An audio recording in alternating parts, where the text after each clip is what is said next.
stand behind me. Stand behind me. I think it's. You want to stand behind? Yeah. You get here. I always stand behind my friend. I always do. We'll do that. Lindsay, why doesn't everybody stand behind me? It's fine. I trust you all.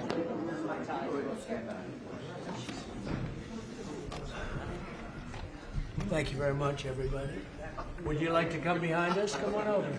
Come on. Don't be shy. Don't be shy.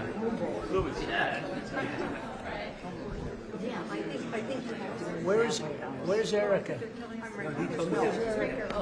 She's right swearing in right now. Just so your name is like Always a producer. You can't be on this side of the press. Okay, so we'll do it.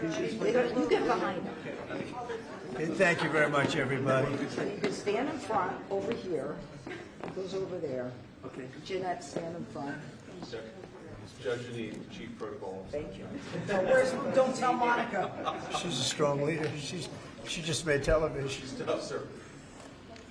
Okay. Thank you very much, everybody. It's an honor to be here for our friend Sergio Gor.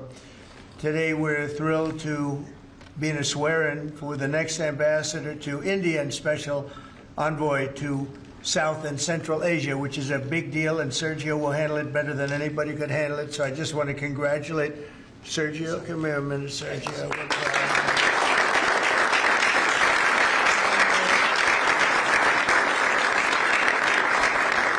We are honored to be joined this afternoon by our great Vice President, J.D. Vance. Thank you, J.D. Secretary of State, Marco Rubio. Thank you, Marco. What are you going to do? Secretary Scott Besson, who's doing a great job. Attorney General Pam Bondi. And U.S. Attorney Janine Pirro. And I see D.C. is a very safe place, Janine, right? Very safe place, and we got to keep it that way. Yes. Along with Senators Lindsey Graham, Jim Risch, Tommy Tuberville, and Katie Britt. And I will give you an exemption because, you know, they're supposed to be right now in the Senate. And if you guys want to sneak out, nobody will see you leaving. Do you want to do that, Lindsey, or do you want to stay for Okay, you sneak out anytime you want. Thank you. We don't want to screw up any votes, do we? Amen. Okay, thank you. Thank you for being here. But we're also very honored to be joined by Mrs. A very special woman who I unfortunately have seen a lot of lately on television for the wrong reasons. A woman who is great, who Charlie said is the greatest of anybody he knew, best friends and best everything, Erica Kirk. So thank you very much.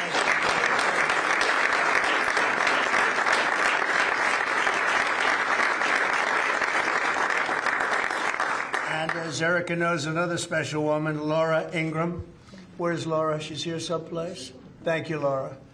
And many other true American patriots, great people. 1 year ago, Sergio played a key role in helping us secure the most consequential presidential election victory in the history of our country.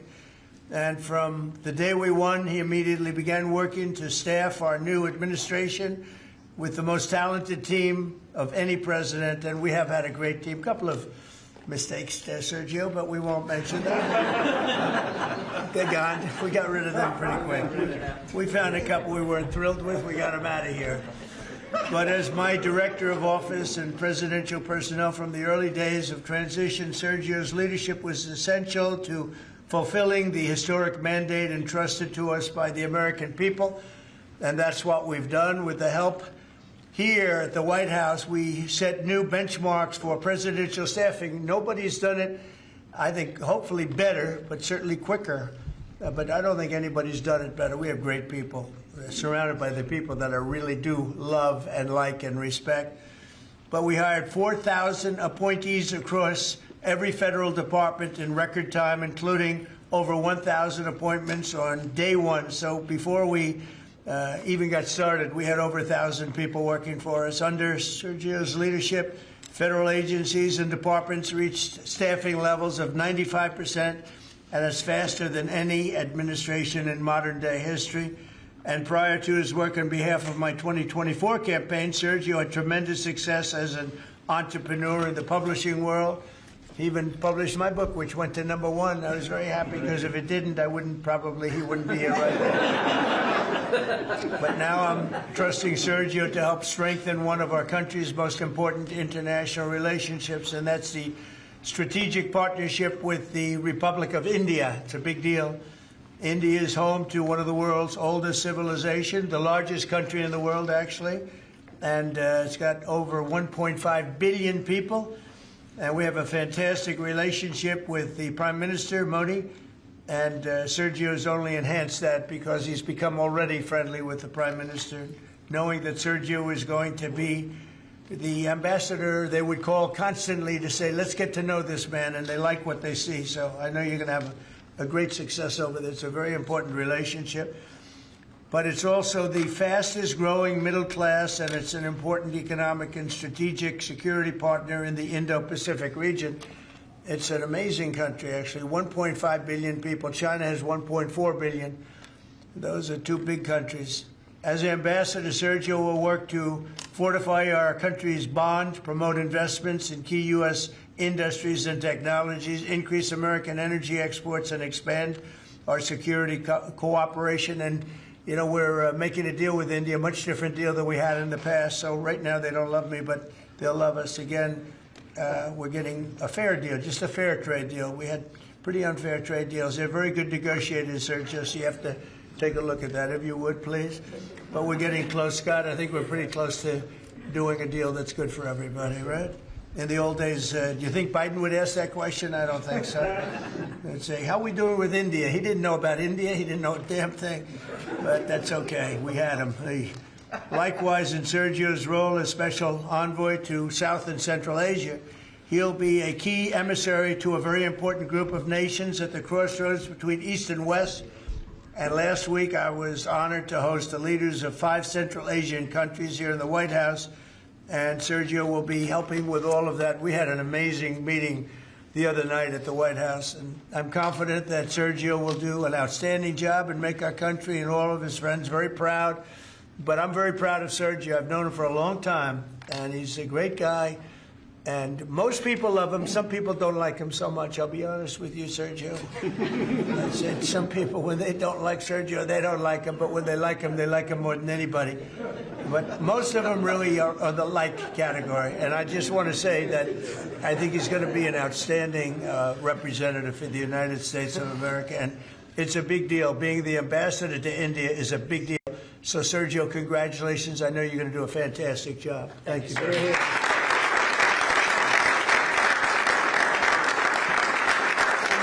Vice President, you'll swear in. Okay. Swear him in here. Left hand up, right hand up. Thank you. Thank you, Judge. I appreciate the assistance. We have such a crowd here, you'd think we're swearing in a vice president, sir. Okay. Please repeat after me.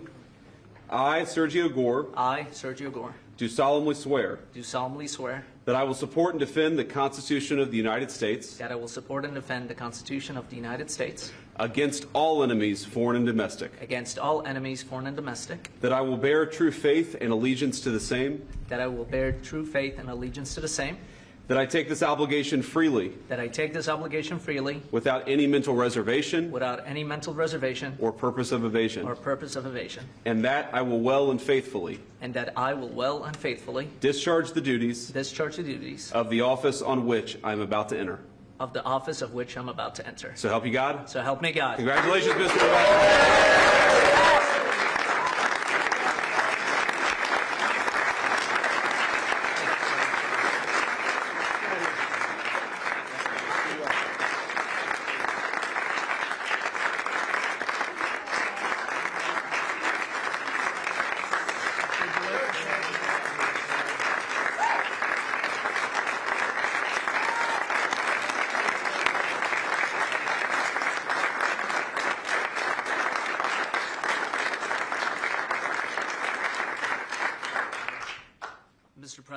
This is an honor of a lifetime. I want to thank first you, what you have done for this country before you came back in, the trouble that this country was facing. I mean, frankly, we were screwed.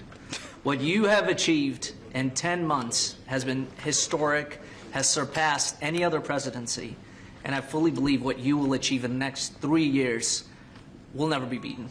So it has been an honor to serve you. I've been at your side for many years. I will continue to be there. And it's just an incredible honor, and I look forward to enhancing the relationship between our two nations.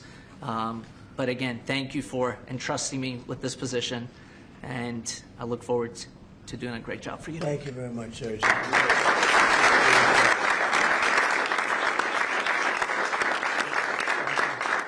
JD, would you like to say something? Well, thank you, sir. First of all, congratulations, Sergio. You're going to be a great ambassador, a great representative to the country of India, which the President and I both love. As a lot of you know, Sergio was a critical piece of what made the first 10 months such a great success. Obviously, the President's leadership is the most important thing, but you can't do a whole lot unless you've got good people around you. And Sergio did as much as anybody to ensure that the White House was staffed with the very best people, people who were loyal to the President, loyal to the country, and loyal to the agenda that we're trying to implement. So thank you all for being here. I think it's a great testament to you, Sergio, that you got multiple cabinet secretaries, Erica Kirk, the President of the United States. This crowd would not turn out for just anybody, but it turned out for Sergio Gor. You're going to do a hell of a job, man. Congratulations.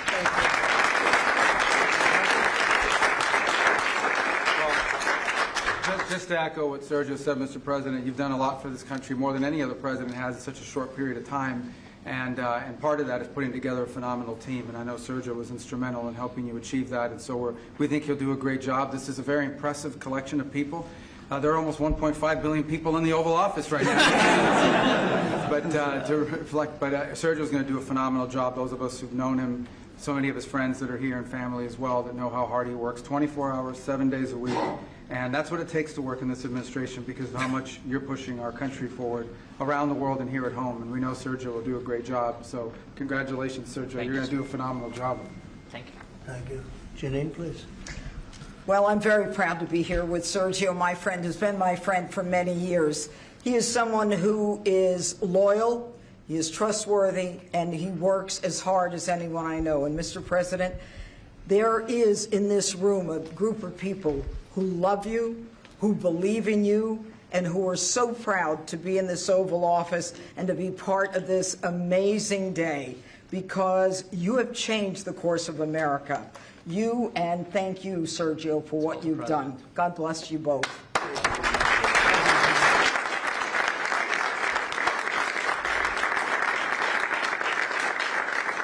Well, he was also very good friends with a guy named Charlie. We just knew him as Charlie, and his wife, who we love so much, is here with us. And maybe you know how close they were together. Maybe, Erica, you could say a couple of words, please. An honor to, sir. Charlie loved you. It's hard not to get emotional because I know that he would have been the first phone call when he found out that you were going to be taking this position. And the way that I was able to witness the two of you work together for years and to champion and support the president was absolutely humbling to witness. And I am so proud of you. And Charlie is going to be with you every single day. In spirit, and I will be praying for you every day because I know that this is just the beginning of an incredible opportunity for you. And sir, thank you for allowing Sergio to have this beautiful moment. Thank you very much. Thank you, John. And that man's watching over us right now, right? Okay. Any questions? You mentioned the senators that are here, Mr. President. Do you personally approve of the deal that's happening right now on Capitol Hill to end the government Well, it shutdown? depends what deal we're talking about. But if it's a deal I heard about, that's certainly, you know, they want to change the deal a little bit. But I would say so. I think based on everything I'm hearing, they haven't changed anything. And we have support from enough Democrats.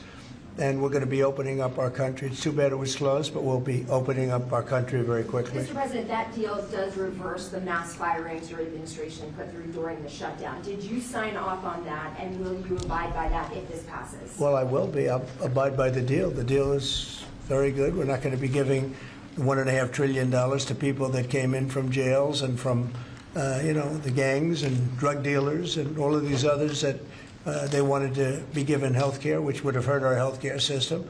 I hope that we're going to be able to have a health care where Lindsay and I were discussing it, Jim and I were discussing it, and Katie, we discussed it. We want a health care system where we pay the money to the people instead of the insurance companies. And I tell you, we're going to be working on that very hard over the next short period of time, where the people get the money. We're talking about trillions and trillions of dollars where the people get the money. Yes, please. Syria President, sir, could you update us on your meeting? Did you come to any agreements? Say it? With the leader of Syria you had earlier, did you come to any agreements today? Well, I've had an agreement with him. He's a very strong leader. He comes from a very tough place, and he's a tough guy. I liked him. I get along with him, the president, the new president of Syria. And we'll do everything we can to make Syria successful, because that's part of the Middle East. We have peace now in the Middle East, first time that anyone can remember that ever happening. And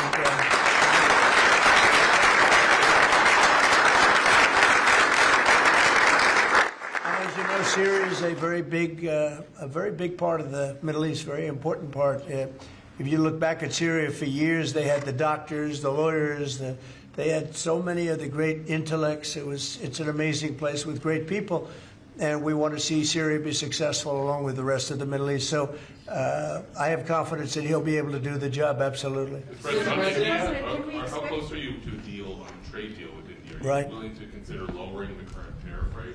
Well, right now the tariffs are very high on India because of the Russian oil, and they've stopped doing the Russian oil. It's been reduced very substantially. Yeah, we're going to be bringing the tariffs down. What kind of level are we talking about here? I mean, at some point we're going to be bringing them down.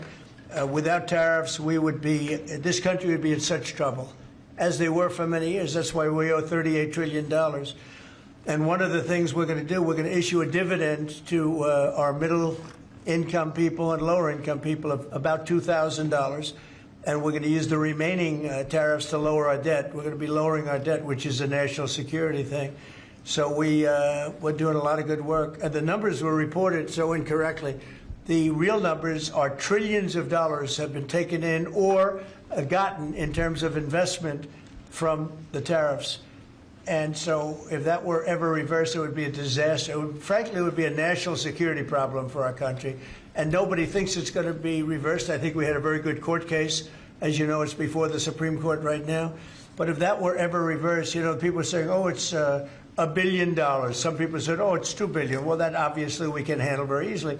But this is trillions of dollars we're talking about in terms of the tariff income and all the investment income that's come into our country. We have more than, I would say right now, more than $18 trillion. The biggest number ever is a tiny fraction of that for any country. China, the United States, the biggest number ever. If you look at the past administration, Biden, he did less than $1 trillion in 4 years. We're over $18 trillion. By the time my first year ends, we're going to have over $20 trillion of investment coming into the United States. It's unheard of. We have AI factories. We're leading China by a lot. We have cars and car plants coming in by more than we've ever had built before. All of that would go away if we lose the tariff case. So all of it would go away. So they're not giving the right numbers. It would be an economic disaster. It would be a national security disaster if we lost the case in the Supreme Court. Daniel? President, back to that tariff Yes. rebate, this is an idea that you've been talking about for months. This is going to directly and positively impact millions of Americans. Why was this important for you to do, and when can Americans expect that? So I've been talking about it for a long time, the dividend to people that, have suffered under the Biden administration. So Biden had the highest inflation in history, and we now are at a very low point. We're going to be hitting 1.5% pretty soon. So we're at a low point, and he was a high point. We did that. Food prices are way down. It's all coming down. And the biggest decrease, of course, is energy. And, as goes energy, goes everything else. Because when energy comes down, the oil, the electric, I think you're going to see $2 gasoline or something very close to that. In fact, we're already in the twos. But I think you're going to be seeing very soon $2 gasoline. That's like the equivalent of a massive tax cut. But in addition to that, the great big beautiful bill gives you a very, very big tax cut. And then you have no tax on tips, no tax on Social Security, and no tax on overtime for the middle income and for even, frankly, anybody.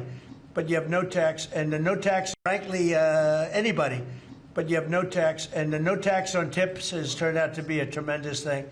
But when you think no tax on tips, no tax on overtime, and no tax on Social Security for our seniors, it's the great big beautiful bill, which has been mischaracterized, but now people they don't want to talk about it because it's so good, the enemy, because it's so good for everybody. It's the greatest piece of legislation ever passed in the history of our country in terms of size. And hence they call it the big beautiful bill, or the one big beautiful. I call it the great big beautiful bill. It's an amazing bill for the middle class. It's an amazing bill for jobs. We've never passed anything like it. And in my first administration, so we had the greatest economy. Everything was good, but we're really outdoing it this time because we have investments coming in largely because of tariffs, and I think because of November 5th, the election result. But we have investments coming in like we've never had before. The deal on Syria, Mr. President, on Syria. Please, behind you. Caitlin, behind you. Thank you, Caitlin. On Syria, can we expect an announcement on a pact between Syria and Israel, or an announcement on them joining the anti-ISIS? Yeah, you can expect some announcements on Syria. We want to see Syria become a country that's very successful, and I think this leader can do it. I really do. I think this leader can do it. And people said he's had a rough past. We've all had rough pasts. But he has had a rough past, and I think, frankly, if you didn't have a rough past, you wouldn't have a chance. He gets along very well with Turkey, with President Erdogan, who's a great leader.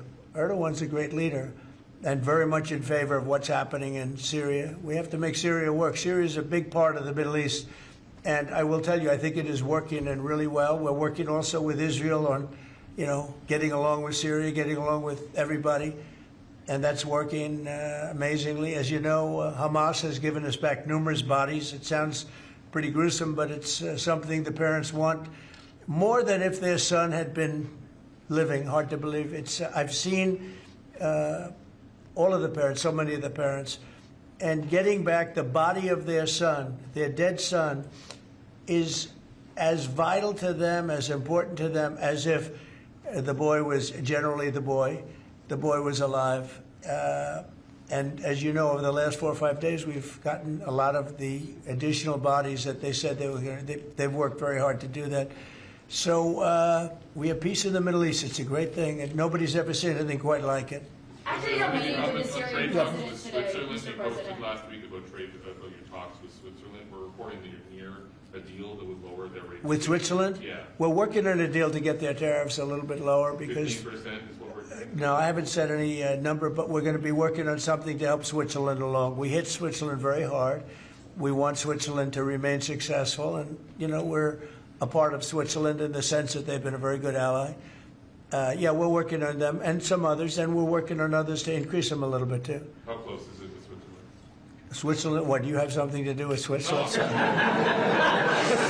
wants to buy a watch. He wants to buy a nice watch.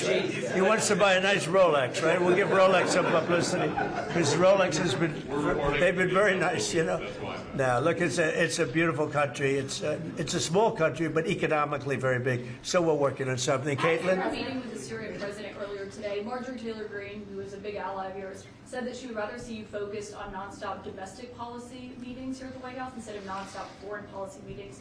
What's your response to her saying that, and also saying that grocery prices are up and not down, as you've said? Yeah, so I don't know what happened to Marjorie. She's a nice woman, but I don't know what happened. She's lost her way, I think.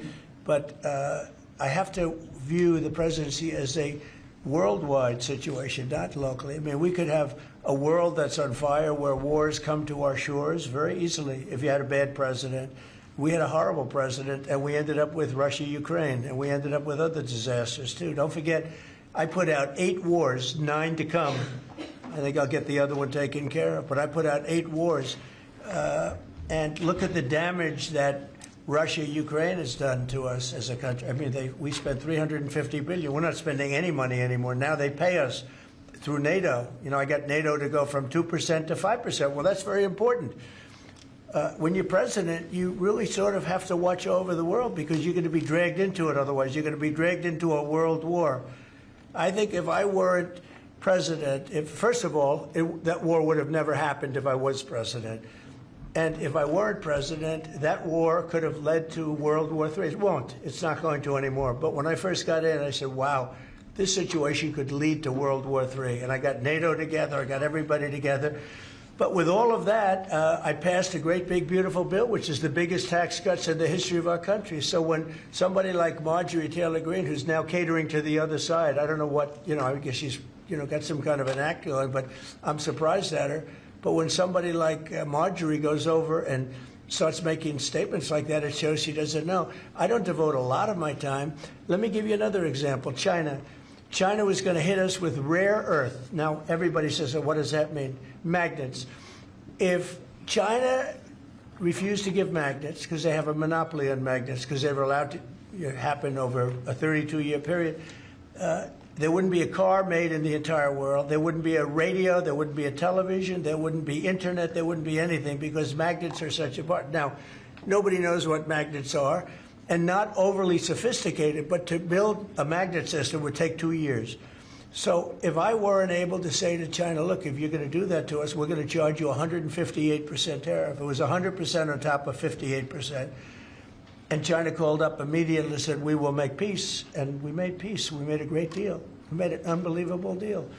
China's paying tariffs to the United States, not the United States paying tariffs to China, which has always been the way it was. Nobody can believe these deals.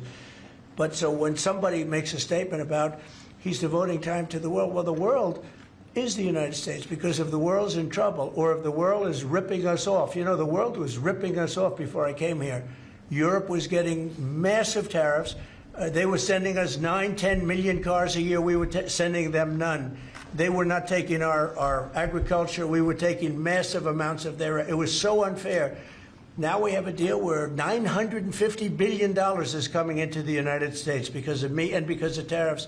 So if I don't do all these things, our country is doing very poorly.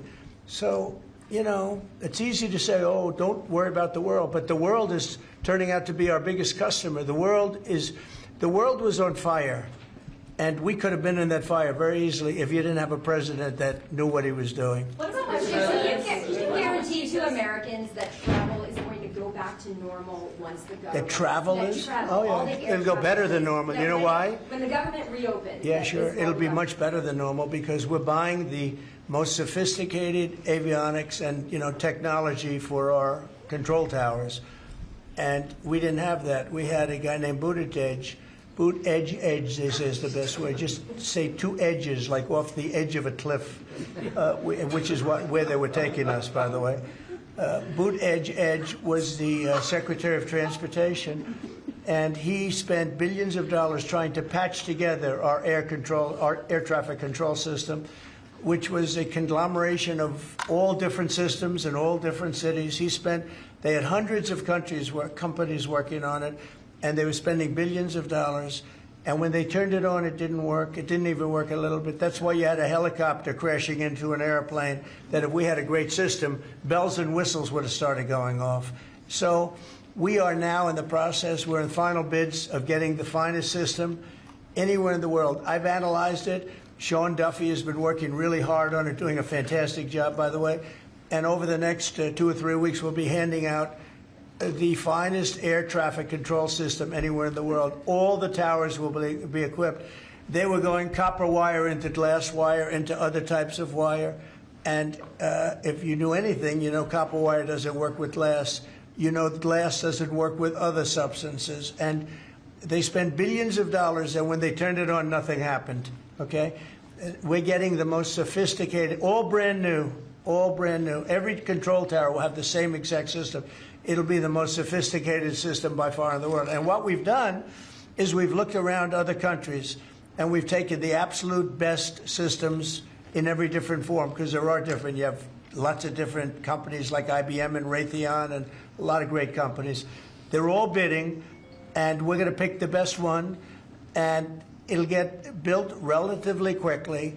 And we are going to have the greatest air traffic control system anywhere in the world. Thank you very much, everybody. Thank you. Thank you very much.